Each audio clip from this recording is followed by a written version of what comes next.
श्यापुर उत्तर भारत के एक दूरदराज इलाके में बसा एक शांत और साधारण गांव था। वहां न मोबाइल नेटवर्क था, न ही बड़े बाजार। परंतु इस गांव की एक चीज अद्भुत थी। यहां स्थित था एक प्राचीन और रहस्यमय मंदिर, कालिका धाम। कहते हैं कि यह मंदिर सहस्त्रों वर्ष पुराना है और यहां मां काली की मूर्ति स्वयं प्रकट हुई थी। ग्रामीणों का मानना था कि मां काली यहां आज भी जागृत रूप में विराजती हैं। हर अमावस्या की रात मंदिर से रहस्यमय मंत्रों की आवाजें आती, जैसे कोई अनदेखी शक्ति वहां पूजा कर रही हो। गांव में रहने वाला एक युवक था, आदित्य। उसकी उम्र 22 साल थी और वह हमेशा से बाकी लोगों से अलग था। उसकी आंखों में सवाल थे, दिल में साहस और आत्मा में एक अधूरी तलाश। वह अक्सर मंदिर के बाहर बैठकर घंटों मां काली की मूर्ति को निहारा करता। लेकिन उसके मन में एक द्वंद्व था। क्या मां वास्तव में है? क्या वे किसी दिन उससे बात करेंगी? एक दिन गांव में एक विचित्र घटना घटी।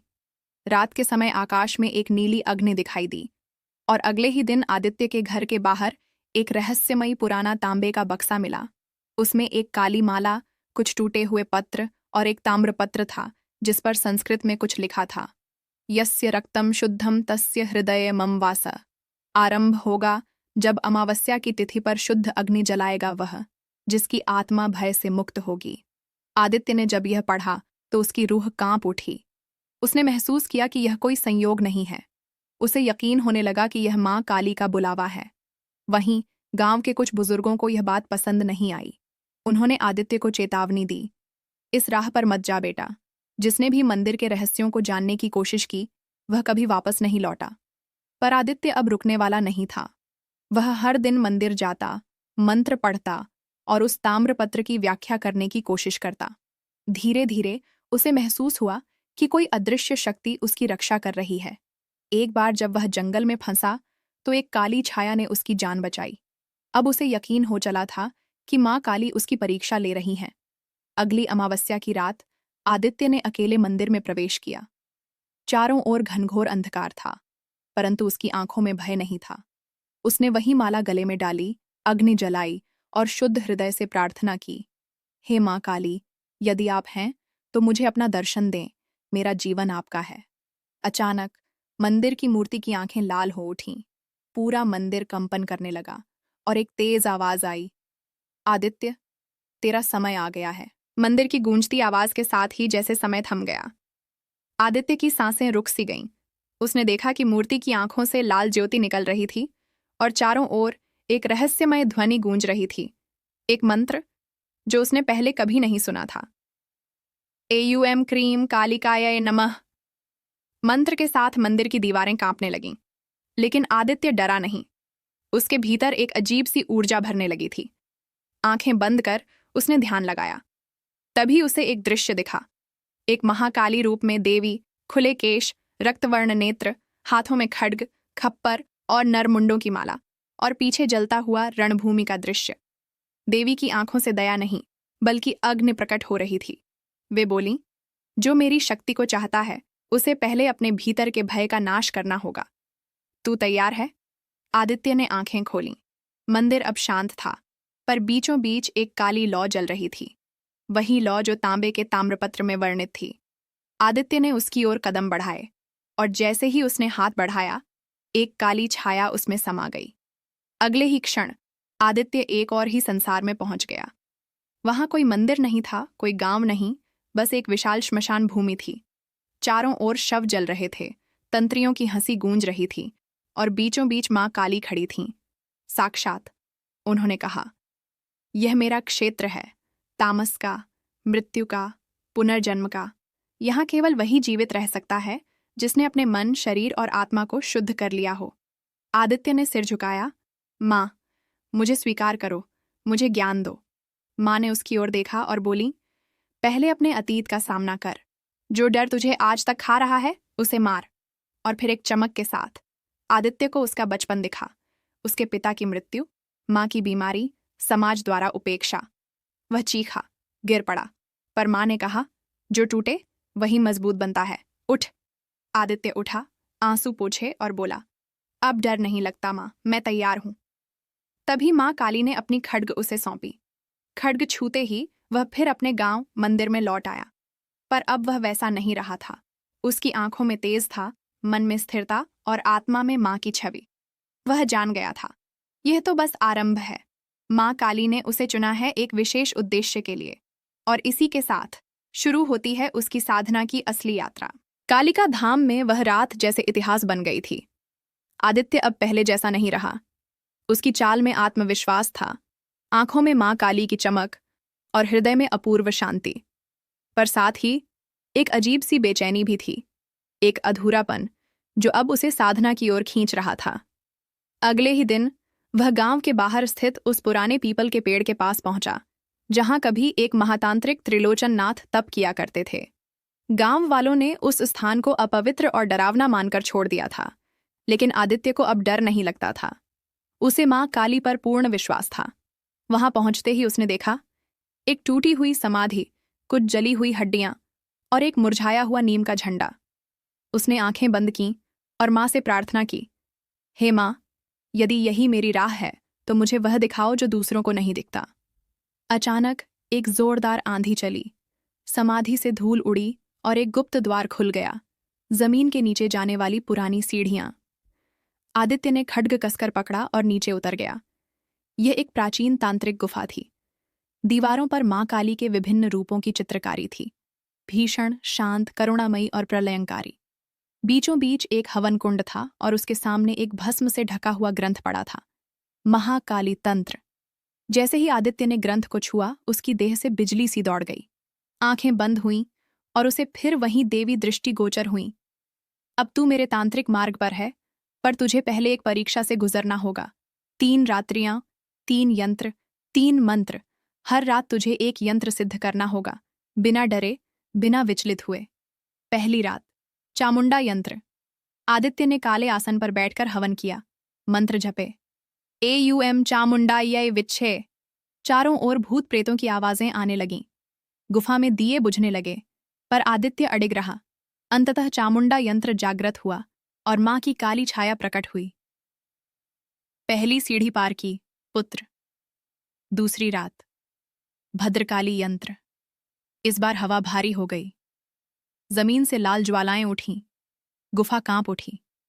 पर आदित्य ने आंख, AUM भद्रकाल्य नमः मंत्र की ताकत से पूरा गुफा मंडल दहक उठा, मानो मां स्वयं वहां अवतरित होने को तैयार थीं। ज्वालाओं के बीच एक रूप प्रकट हुआ, भद्रकाली, करुणा और क्रोध का अद्भुत संगम। उन्होंने आदित्य की ओर देखा, उसकी साधना की परीक्षा ली और फिर एक तेज आवाज में कहा, तेरा हृदय स्थिर है, तू मेरी दूसरी अग्नि परीक्षा में खरा उतरा है। जैसे ही उन्होंने आशीर्वाद दिया, यंत्र पर स्वर्णिम प्रकाश फैल गया। दूसरी रात भी पूरी हो गई। तीसरी रात, महाकाली यंत्र। यह रात सबसे कठिन थी। पूरे गुफा में घना अंधकार छा गया। इस बार न मंत्र स्पष्ट सुनाई दे रहे थे, न दीपक जल रहे थे। ऐसा लगा जैसे पूरा ब्रह्मांड स्तब्ध हो गया हो। आदित्य ने आंखें मूंदी और अपने अंतर से मां को पुकारा, हे मां महाकाली, मैं आपको न प्रकाश से पुकार रहा हूं, न ध्वनि से, मैं तो आपको अपनी आत्मा से पुकार रहा हूं। उसका शरीर कंपन करने लगा, परंतु वह डरा नहीं। उसे अनुभव हो रहा था कि मां उसके भीतर प्रवेश कर रही हैं। हर नाड़ी, हर श्वास, हर विचार में वही थीं। और फिर एक नाद गूंजा, तू अब केवल साधक नहीं, मेरा दूत है। अब तुझे मेरी राह पर चलना है, क्योंकि एक प्राचीन अंधकार फिर से जाग रहा है। गुफा का हर यंत्र जागृत हो गया। महाकाली यंत्र से तेज रोशनी निकली और आदित्य की देह में समा गई। उसका शरीर अब सामान्य नहीं रहा। उसकी दृष्टि तीव्र थी, स्पर्श में ऊर्जा थी और उसके बोलों में शक्ति। 3 रात्रियां बीत चुकी थीं, 3 यंत्र सिद्ध हो चुके थे। आदित्य अब केवल एक युवक नहीं, बल्कि मां काली का नियुक्त यंत्रधारी साधक बन चुका था। पर मां ने चेताया, तेरी राह अब और कठिन होगी, क्योंकि एक ऐसा बल जाग चुका है जो सदियों से मेरे भक्तों का नाश करता आया है। उसे रोकेगा वही जो मेरे यंत्रों को साध चुका है। और फिर मां अंतर्ध्यान हो गईं। गुफा के बाहर जब आदित्य निकला तो उसे दूर पहाड़ियों पर एक रहस्यमय काली हवेली दिखाई दी, जिसके ऊपर गिद्ध मंडरा रहे थे और जिसमें अजीब सी ऊर्जा कंपन कर रही थी। मां ने संकेत दे दिया था, अगला कदम वही है। आदित्य की आंखें उस रहस्यमयी हवेली पर टिक गईं। वह काली हवेली गांव की पुरानी परछाई थी, जिसे लोग अघोर भवन कहते थे। कहते हैं वहां कभी एक महातांत्रिक तामस रक्ष रहा करता था, जिसने मां काली की शक्ति को अपने स्वार्थ के लिए बांधने का प्रयास किया था। लेकिन मां की कृपा से वह वहीं शापित हो गया और हवेली सदियों तक वीरान रही। पर अब हवेली के ऊपर गिद्धों का मंडराना, भूमि का कांपना और हवाओं का भारीपन, ये सब संकेत थे कि कुछ जाग चुका है। आदित्य ने मां काली का दिया खड्ग कसकर पकड़ा और उस हवेली की ओर चल पड़ा। राह में कांटे, सूखे पेड़ और जली हुई मिट्टी उसकी परीक्षा लेने लगे, लेकिन अब वह साधारण मनुष्य नहीं रहा था। हर बाधा पर मां की दी हुई ऊर्जा से वह विजय पाता गया। हवेली के पास पहुंचते ही वातावरण और भी भारी हो गया। हवेली काले पत्थरों से बनी थी और उसके दरवाजे पर एक विशाल यंत्र उकेरा था। तामस यंत्र, जो केवल अंधकार के साधक ही बनाते हैं। जैसे ही आदित्य ने द्वार को छुआ, यंत्र से आग की लकीरें निकलीं और उसकी देह को घेरने लगीं। पर तभी मां काली का दिया यंत्र उसके गले से चमक उठा और सारी अग्नि शांत हो गई। हवेली का द्वार स्वयं खुल गया। भीतर घुसते ही एक अजीब सी सड़ांध और काले धुएं ने उसे घेर लिया। हवेली के भीतर चारों ओर तंत्र साधना के चिन्ह थे, भस्म, खप्पर और रक्त से लिखे मंत्र। बीचों बीच बैठा था एक विकृत देह वाला पुरुष। उसका शरीर अधजला था, आंखें लाल और सिर पर बिखरे जले हुए बाल। वह गुर्राया, तू ही है ना वो जिसे देवी ने भेजा है? तू क्या जाने तंत्र क्या होता है? मैं तामस रक्ष हूं, जिसे खुद मां ने शाप दिया था, पर मैं अब फिर उठ खड़ा हूं। आदित्य स्थिर रहा। उसने मां का स्मरण किया और अपना खड्ग ऊंचा किया। तभी तामस रक्ष ने हवा में हाथ घुमाया और एक काला गोला उसकी ओर भेजा। पर आदित्य ने अपने यंत्र से एक मंत्र बिखेरा, एयूएम क्रीं कालिकाय नमः। मंत्र और शक्ति टकराए और जोर का विस्फोट हुआ। पूरी हवेली कांप उठी। दीवारों से पुराने भूत प्रकट हुए जो चीखने लगे। तामस रक्ष हंसने लगा, तेरे जैसे कई आए, पर सब जलकर भस्म हो गए। तुझे भी यही हश्र मिलेगा। पर आदित्य शांत रहा। वह जानता था कि यह युद्ध बाहरी नहीं, आंतरिक था। उसने आंखें बंद कीं, अपने भीतर मां को पुकारा। तभी एक प्रकाश फूटा और मां काली का स्वर उसके भीतर गूंजा, स्मरण कर वह तंत्र जो मैंने तुझे दिया। तीनों यंत्रों की शक्ति अब एक कर। आदित्य ने तीनों सिद्ध मंत्रों का जाप किया। एयूएम चामुंडाय विच्छे, एयूएम भद्रकाल्याय नमः, एयूएम महाकाल्याय स्वाहा। त्रिवेणी मंत्रों की शक्ति से एक दिव्य प्रकाश फूटा, जिसने तामस रक्ष को जकड़ लिया। वह चीखा, कांपा और बोला, तू तू असाधारण है, तू मां का सच्चा सेवक है। और फिर वह धुएं में विलीन हो गया। हवेली शांत हो गई। हवाओं में फिर मां के नाम का गान सुनाई देने लगा। आदित्य गिर पड़ा, पर इस बार थकान नहीं, मां की कृपा थी। उसे आभास हो गया कि उसका पहला असली युद्ध पूरा हुआ, लेकिन रास्ता अभी लंबा है। हवेली की दीवारों में एक और द्वार खुला था, जो एक और संसार की ओर इशारा कर रहा था। अघोर भवन की दीवार में प्रकट हुआ द्वार किसी साधारण मार्ग का प्रवेश नहीं था। यह वह द्वार था जो केवल एक पूर्णता सिद्ध साधक के लिए खुलता है, मां काली के गुप्ततम रूप की साधना के लिए। आदित्य ने जब उस द्वार की ओर कदम बढ़ाया, तो उसे महसूस हुआ जैसे वह किसी और ही जगत में प्रवेश कर रहा हो। द्वार के पार एक लंबी अंधकारमयी सुरंग थी, जो अनंत प्रतीत होती थी। उसके भीतर घुसते ही आदित्य का शरीर हल्का, मन स्थिर और आत्मा जागृत हो गई। हवा में गूंज रहा था एक सूक्ष्म स्वर, तू अब काल साधना के क्षेत्र में है, जहां समय नहीं, केवल शक्ति है। चलते चलते वह एक विशाल मैदान में पहुंचा। वहां समय रुक गया था, न दिन न रात। बीचों बीच एक गोलाकार चक्र था, जिस पर अष्टभुजा वाली एक दिव्य मूर्ति थी। यह थी कालिका मां का रुद्र रूप। चारों ओर 8 दिशाओं में 8 अग्निकुंड जल रहे थे और हर एक कुंड के भीतर एक एक देवी की छाया मंत्र जप रही थी। ये थी मां के 8 रूप, दाक्षायणी, अन्नपूर्णा, चंडिका, भद्रकाली, तारा, धूमावती, मातंगी और काली स्वयं। तभी एक स्वर गूंजा, हे साधक, जो काल को साधता है वही मोक्ष का अधिकारी होता है, परंतु काल की देवी को पाने के लिए तुझे 8 अग्निपथों से गुजरना होगा। आदित्य जान गया, यह साधारण तप नहीं था, यह स्वयं मां की शक्ति से साक्षात्कार की राह थी। पहला अग्निपथ, भोग और मोह का त्याग। एक विशाल राक्षसी छाया सामने आई। उसने कहा, तेरे अंदर अभी भी इच्छाएं हैं, मोह है, लालच है, इन्हें त्यागे बिना तू आगे नहीं बढ़ सकता। आदित्य ने आंखें बंद की, अपने भीतर की हर सांसारिक कामना को जलते अग्निकुंड में समर्पित किया। छाया धुएं में विलीन हो गई। दूसरा अग्निपथ, भय का नाश। चारों ओर से काले नाग, भूत और भयंकर रूप प्रकट हुए। वे चिल्ला रहे थे, तू मर जाएगा, पीछे हट। पर आदित्य मां का स्मरण करते हुए बोला, मां के भक्त को मृत्यु भी आशीर्वाद है। नागों की फुफकार शांत हो गई। अग्निकुंड मंद पड़ गया। तीसरा अग्निपथ, आत्मशक्ति की पहचान। यहां कोई शत्रु नहीं था, बस एक दर्पण। उसमें आदित्य ने खुद को देखा, कमजोर, थका हुआ, टूटा हुआ। वह रोने को था, पर तभी मां की आवाज आई, तू वही है जिसे मैंने चुना है, तू टूटा नहीं, गढ़ा गया है। आदित्य मुस्कुराया और दर्पण टूट गया। इस तरह 5 और अग्निपथ शेष थे, हर एक एक गूढ़ रहस्य, एक आंतरिक परिवर्तन।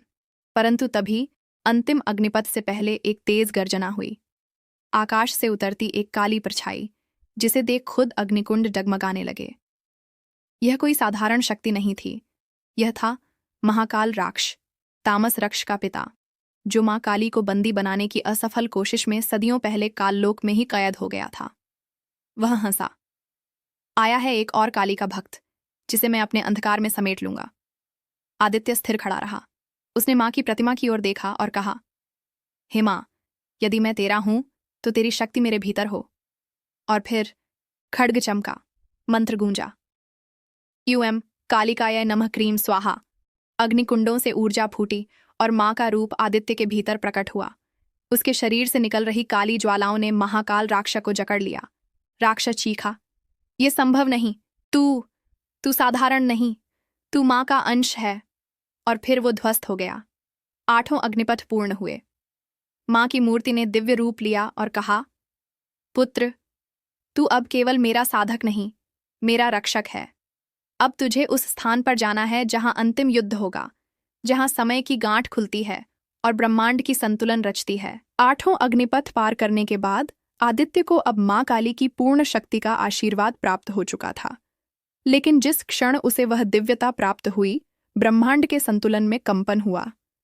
एक ऐसी शक्ति जाग उठी थी जो सदियों से छिपी थी। विक्रमाचार्य, एक पूर्वतांत्रिक जो कभी मां काली का भक्त था, परंतु अब लालच में अंधकार बन चुका था। विक्रमाचार्य ने युगों पहले मां की एक विशेष शक्ति चुराने की कोशिश की थी, क्रीम बीज मंत्र, जो पूरे ब्रह्मांड में मां काली की चेतना का स्रोत माना जाता है। मां ने उसे काललोक के सीमांत पर कैद कर दिया था। पर अब जब आदित्य ने पूर्ण सिद्धि पाई, तो वह कंपन उस सीमांत तक पहुंच गया और विक्रमाचार्य की श्रृंखलाएं टूट गईं। वहीं दूसरी ओर आदित्य अब भी इस नए परिवर्तन को आत्मसात कर ही रहा था। उसकी चेतना तीव्र हो चुकी थी। अब वह साधारण भाषा नहीं, ऊर्जा की तरंगों से संवाद करने लगा था। मां काली ने उससे अंतर्मन में कहा, अब तुझे एक गुह्य स्थल पर जाना है, जहां क्रीम बीज मंत्र की रक्षा की जाती है।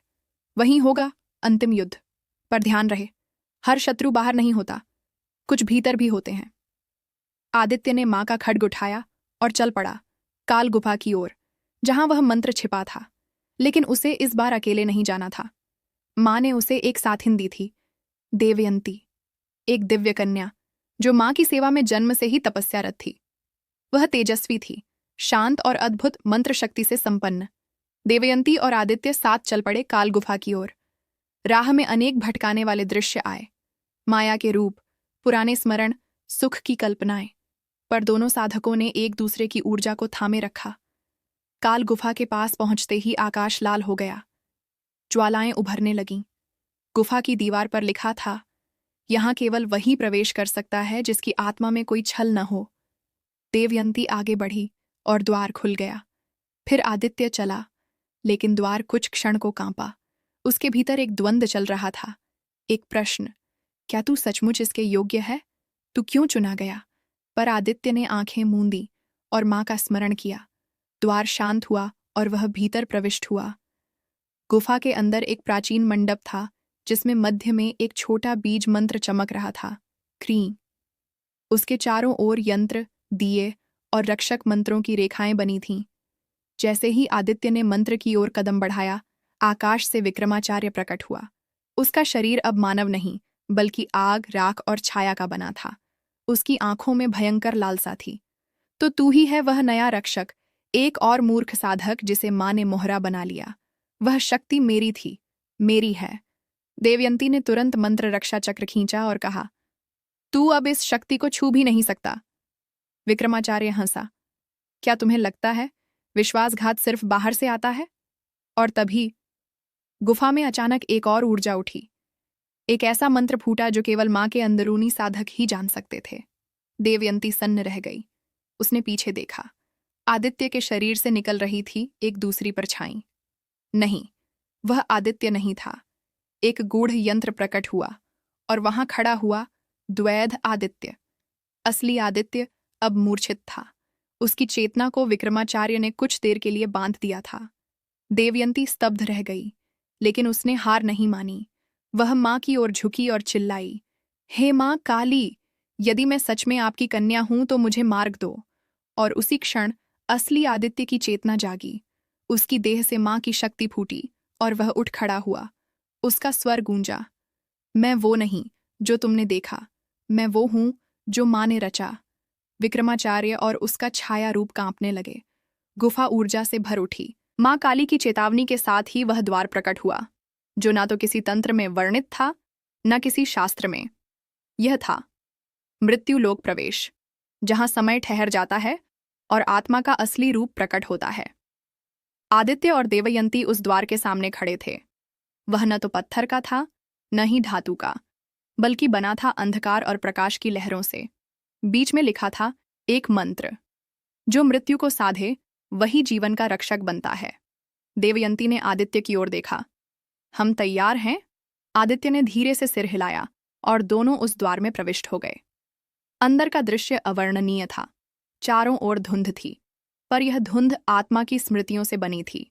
जो जो मृत्यु के निकट गया था, उसकी आशाएं, पश्चाताप और अधूरे स्वप्न यहां तैर रहे थे। और तभी आदित्य के सामने उसकी मां की छाया उभरी, जो कई वर्ष पहले एक दुर्घटना में चली गई थी। आदित्य, वह बोली। उसका स्वर मधुर था, पर आंखें नम। क्या तू अब भी मेरी कमी महसूस करता है? आदित्य चौंक गया। यह उसका मन था या मृत्युलोक का चमत्कार? मां आगे बोली, तेरा डर अब भी वही है कि तू अकेला रह जाएगा। पर बेटा, मां की ममता शरीर से नहीं, आत्मा से होती है। और वह छाया धीरे धीरे विलीन हो गई। देवयंती ने भी एक छाया देखी, अपने पिता की। एक कठोर तांत्रिक जो कभी उसे छोड़कर चला गया था, यह कहकर कि बेटियां साधना के योग्य नहीं होतीं। क्या अब भी तुझे लगता है मैं अयोग्य थी? देवयंती ने पूछा। उस परछाई ने उत्तर नहीं दिया। वह बस मौन रही और फिर धीरे धीरे मिट गई। मृत्युलोक का मार्ग अब अंतिम पड़ाव पर था। तपोमरण शिला। ये वह स्थान था जहां केवल एक जीवित साधक ही रह सकता था, दूसरा बलिदान देना होता था। मां काली की वाणी वहां गूंजी, हे मेरे साधकों, मृत्युलोक की ऊर्जा को स्थिर रखने के लिए एक आत्मा को यहीं रहना होगा। जो रुकेगा वही मेरी अनंत चेतना को मृत्यु के द्वार पर जागृत रखेगा। दूसरा जीवित रहकर अंतिम युद्ध लड़ेगा। अब निर्णय तुम्हारा है। शब्द थम गए। एक गहरा मौन छा गया। आदित्य और देवयंती ने एक दूसरे की ओर देखा। देवयंती ने मुस्कुराते हुए कहा, मुझे माँ ने जीवन भर सेवा के लिए तैयार किया है। अगर मैं मृत्युलोक में रुक जाऊं तो यह भी उनकी सेवा ही होगी। तू जा आदित्य, तू अंतिम युद्ध लड़ेगा। आदित्य कांप उठा। नहीं, यह मैं नहीं कर सकता। तू मेरी शक्ति है, मेरी संगिनी, कैसे तुझे यहीं छोड़ दूं? देवयंती ने उसके माथे पर हाथ रखा और बोली, संगिनी वही जो अंतिम क्षण में तुम्हारा भार हल्का कर दे। मुझे माँ की शक्ति के लिए मरना नहीं, स्थिर रहना है। मुझे यहाँ रुकना है ताकि तू आगे बढ़ सके। माँ की मूर्ति उनके बीच प्रकट हुई। एक का त्याग, एक की विजय बनेगी। यही है तंत्र का अंतिम सत्य। आदित्य की आंखों से आंसू बहने लगे। उसने देवयंती का हाथ पकड़ा। मैं तुझसे फिर मिलूंगा, जब युद्ध समाप्त होगा और माँ स्वयं तुझे पुनः जीवन देगी। देवयंती तपोमरण शिला पर बैठ गई। उसके शरीर से दिव्य प्रकाश फूटने लगा और धीरे धीरे वह एक ज्योति में परिवर्तित होकर शिला में समा गई। आदित्य ने आंखें मूंद लीं। मृत्युलोक का द्वार खुला और वह बाहर निकल आया। अब वह अकेला नहीं था। उसके भीतर था बलिदान, प्रेम और देवी का अमृत बीज। मृत्युलोक से बाहर निकलते ही आदित्य की चेतना किसी साधारण मानव की नहीं रही।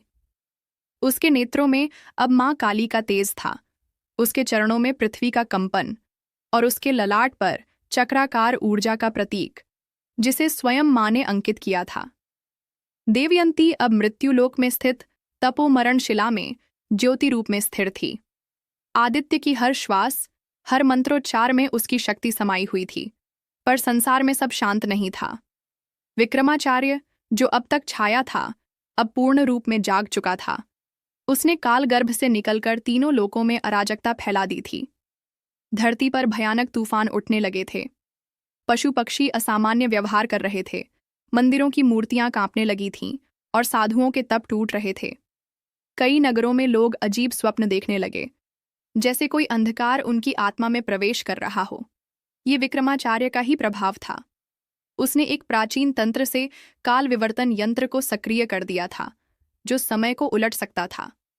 उसका उद्देश्य था मां काली को ही विलीन कर देना उनके जन्म से पहले, पर इसके लिए उसे चाहिए था क्रीम बीज मंत्र का केंद्र बिंदु, जो अब आदित्य के भीतर था। आदित्य ने अपना अंतिम ध्यान किया और मां से बोला, हे मां, अब मुझे तुम्हारा रूप चाहिए, न केवल भक्त रूप में, बल्कि उस योद्धा के रूप में जो संहार करे। मां प्रकट हुई। उनका रूप भयावह था, काले केश खुले हुए, 10 भुजाएं, रक्त जिह्वा और गले में नरमुंड की माला। उन्होंने कहा, हे पुत्र, जब सत्य डगमगाए और अधर्म प्रबल हो जाए, तब देवी स्वयं नहीं, बल्कि अपने रक्षक को युद्ध भूमि भेजती है। जा और विक्रमाचार्य को वह स्थान दे जहां उसका अभिमान शांत हो। महासंग्राम आरंभ हुआ। आकाश में बिजली कड़क रही थी। विक्रमाचार्य एक उड़ते हुए सिंहासन पर प्रकट हुआ। उसकी देह अब लौ और राख से बनी थी। उसने कहा, आदित्य, तू एक यंत्र है देवी का। तू नहीं जानता, मेरी योजना ब्रह्मा, विष्णु और महेश तक को प्रभावित करेगी। मैं इस सृष्टि को फिर से गढ़ूंगा, अपने अनुसार। आदित्य ने मां का खड्ग उठाया और गरजा, जिसने ममता को शक्ति और प्रेम को तप बनाया। उस मां की सृष्टि को कोई रच नहीं सकता।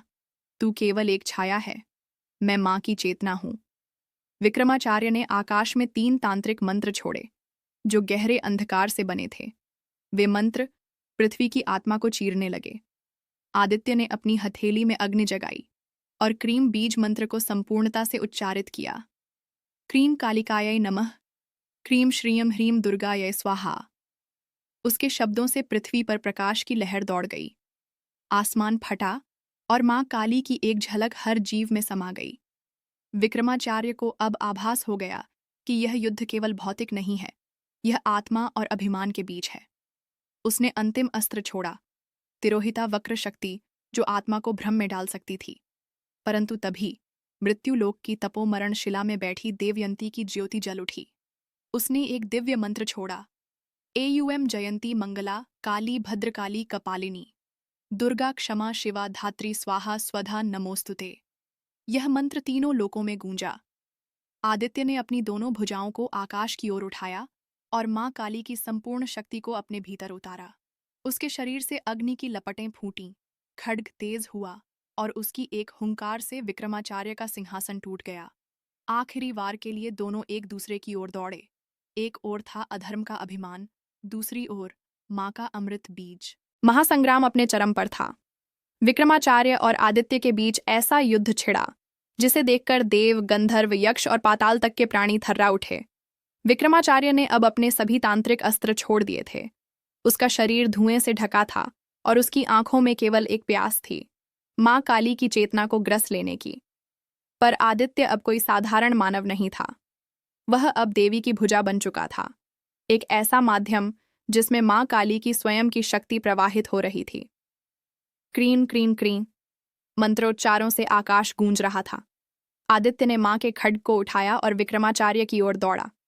उसका प्रत्येक पग पृथ्वी को कंपा रहा था और हर प्रहार से वायुमंडल फटता। विक्रमाचार्य ने अट्टहास किया और बोला, तू मुझे नहीं मार सकता, मैं अब मृत्यु से परे हूं, मैं काल का स्वामी हूं। आदित्य रुक गया। उसने नेत्र बंद किए और तब उसने अपना ललाट स्पर्श किया और एक ऐसा मंत्र बोला जो केवल मां की कृपा से ही किसी को झांत होता है। एयुएम काल रात्रिय स्वाहा, महाकाल्या नमः। आकाश चीर गया और उस मंत्र से मां काली का प्रकट रूप स्वयं अवतरित हुआ। काली मां अब साधना से नहीं, युद्ध के लिए आई थीं। उनके 10 हाथों में अस्त्र थे। रक्त जिह्वा बाहर निकली हुई, आंखें अग्निस्मान और शरीर से निकलती ऊर्जा से ब्रह्मांड थर्रा उठा। देवताओं ने आकाश में पुष्प वृष्टि की और गंधर्वों ने वाणी रोकी। मां बोली, विक्रमाचार्य, तूने मेरी चेतना को नष्ट करने का प्रयास किया। तूने प्रेम को कमजोरी समझा। पर ध्यान दे, मैं करुणा भी हूं और संहार भी। मैं शांति भी हूं और प्रलय भी। अब तेरा संहार निश्चित है। विक्रमाचार्य कांपने लगा। वह पीछे हटने लगा, पर अब देर हो चुकी थी। मां ने अपने खड्ग से एक वार किया। वो वार शारीरिक नहीं, आत्मिक था। विक्रमाचार्य की आत्मा, जो वर्षों से अधर्म और अहंकार से जमी हुई थी, एक क्षण में जल गई। उसका शरीर राख बनकर बिखर गया। उसकी तंत्र संहिताएं की शक्ति शून्य हो गई। युद्ध समाप्त हो गया। आकाश साफ हुआ।